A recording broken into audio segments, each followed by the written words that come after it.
पुरी पहुंचे कैबिनेट मंत्री ठाकुर जयवीर सिंह का किया 3 दिवसीय ग्रोथ 2 प्रदर्शनी का शुभारंभ।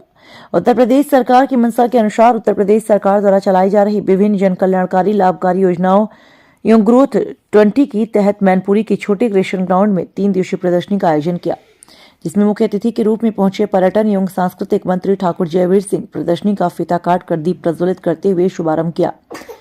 प्रदर्शनी के दौरान वहां लगी योजना के तहत चित्र प्रदर्शनी का निरीक्षण भी किया। इस दौरान मीडिया से रूबरू हुए उन्होंने कहा कि आज उत्तर प्रदेश सरकार द्वारा चलाई जा रही योजनाओं के तहत पूरे प्रदेश में चित्र प्रदर्शनी का आयोजन किया जा रहा है। इस प्रदर्शनी से लोगों में जागरूकता आएगी। आज का उत्तर प्रदेश चहकता और महकता हुआ उत्तर प्रदेश है, जो भारत को नए ग्रोथ का इंजन बनने जा रहा है। इस अवसर पर उन्होंने बताया, सरकार प्रत्येक लाभार्थी को प्रधानमंत्री आवास देकर छत मुहैया करवा रही है। यह किसी भी लाभार्थी से किसी प्रकार का अगर शोषण किया तो निष्पक्ष रूप से जांच कराते हुए दोषियों के खिलाफ कार्रवाई की जाएगी। सरकार की मंशा अनुरूप सभी को छत मुहैया करवाई जा रही है। वो भी अगर इस बीच में किसी भी लाभार्थी का शोषण किसी के रूप में किया जा रहा है तो निष्पक्ष रूप से उस पर जांच करते हुए दोषियों के खिलाफ कड़ी कानूनी कार्रवाई भी की जाएगी।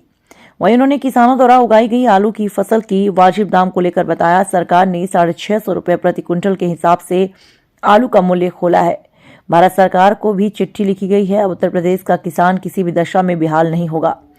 जनपद मैनपुरी के कोरावली कोतवाली क्षेत्र के ग्राम गुलालपुर में एक किसान की पीट कर हत्या कर दी, जिस पर सपा के राष्ट्रीय अध्यक्ष अखिलेश यादव ने 2 लाख रुपए दिया था, लेकिन इस पर प्रदेश सरकार ने किसान के परिवार को कोई भी मुआवजा नहीं दिया, जिसको लेकर ठाकुर जयवीर सिंह ने भड़कते हुए पलटवार करते हुए कहा, अखिलेश के पास कोई काम धंधा नहीं है, केवल ट्वीट करने का काम करते हैं। तभी उन्होंने मैनपुरी में आकर देखा, जहां से उनकी पत्नी सांसद है, कितनी योजनाओं का लाभ दिलाया है। अपने कार्यकाल को भूल गए। जब उत्तर प्रदेश में उनकी सरकार थी तब क्या हालात है, कानून व्यवस्था अपराधी चलाते थे, और क्या कहा उन्होंने, देखिए इस खास रिपोर्ट में। हाँ ऐसे सर, अभी जी उधर चले जी, एक ही रखो उस साइड, दो क्या चलानी लो नहीं आप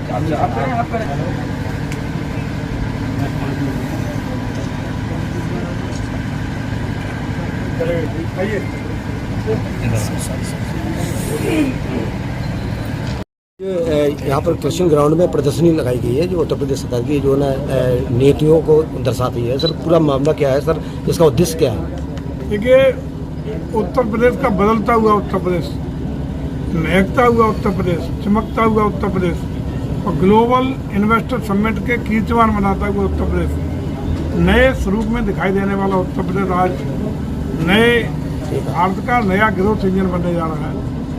और इसका प्रामाणिक तथ्य ये है कि ग्लोबल इन्वेस्टर समिट जो पिछले महीने उत्तर प्रदेश की धरती पर संपन्न हुआ, जहाँ 35 लाख करोड़ से अधिक के इन्वेस्टमेंट के प्रस्ताव विभिन्न देशी और विदेशी निवेशकों के द्वारा प्राप्त हुए। ये अभूतपूर्व कृत्य इसलिए संभव हो रहा है क्योंकि उत्तर प्रदेश, जहाँ पहले बीमारू उत्तर प्रदेश हुआ करता था, दंगों वाला उत्तर प्रदेश था, अवैध कब्जे करने वालों का उत्तर प्रदेश था, या गुंडई और अराजकता करने वालों का उत्तर प्रदेश था, वहाँ आज नया ऐसा उत्तर प्रदेश है जिसमें कानून का राज है।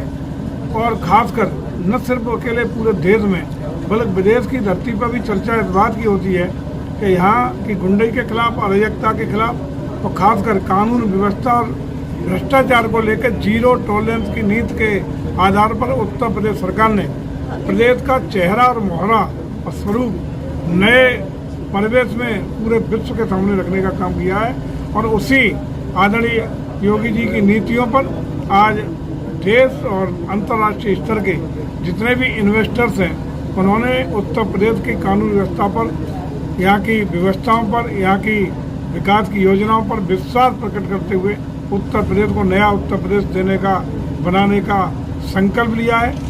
और उसी का जो हमारी प्रदर्शनियाँ हर जिले में उभरते हुए उत्तर प्रदेश की हमारे सूचना जनसंपर्क विभाग के द्वारा लगाई जा रही हैं, ताकि अपने उत्तर प्रदेश के बारे में आम लोग जागरूक हो सकें, समझ सकें, देख सकें और अपने प्रदेश पर गर्व कर सकें।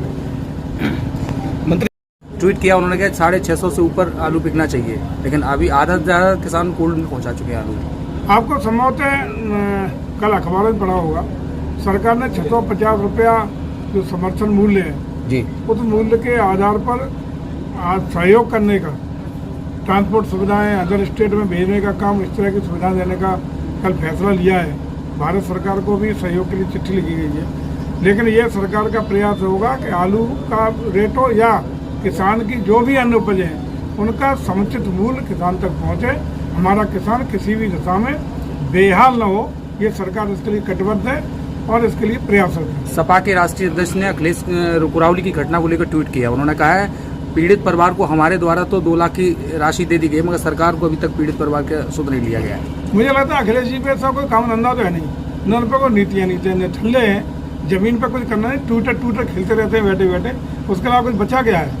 कभी आए वो अपने यहाँ की उनकी पत्री सांसद हैं, जीतने के बाद कितने बार आए, कितनी योजनाएं दी और कहाँ क्या किया, कितने जनहित के मुद्दों पर यहाँ काम किया, जरा बता दें। अपने कार्यकाल को याद करें। 1217 में जब उत्तर प्रदेश की बादशाह उनके पास थी तो उत्तर प्रदेश के हालात क्या थे? थाने समाजवादी पार्टी के गुंडे चलाते थे, अपराधी चलाते थे, यहाँ की कानून व्यवस्था ध्वस्त थी, जमीनों पे कब्जे होते थे, अराजकता की स्थिति थी। बच्चियाँ जब पढ़ने बच्चे निकलते थे शाम को सकुशल घर पहुँच जाते थे तो लोग अपने को बहुत बड़ा भाग्यशाली मानते थे। ये स्थितियाँ मैनपुरी खाद कर रही हैं। बात तो उन्हें अपना कार्यकाल याद करना चाहिए। आज बदला हुआ उत्तर प्रदेश, नया उत्तर प्रदेश है, वो इस तरह की घटनाएं, देखिए मारपीट हो गई, कि छोटा झगड़ा हो गया, ये होती है और उसमें कठोरतम कार्रवाई सरकार करती है। कोई पक्षपात का काम नहीं होता।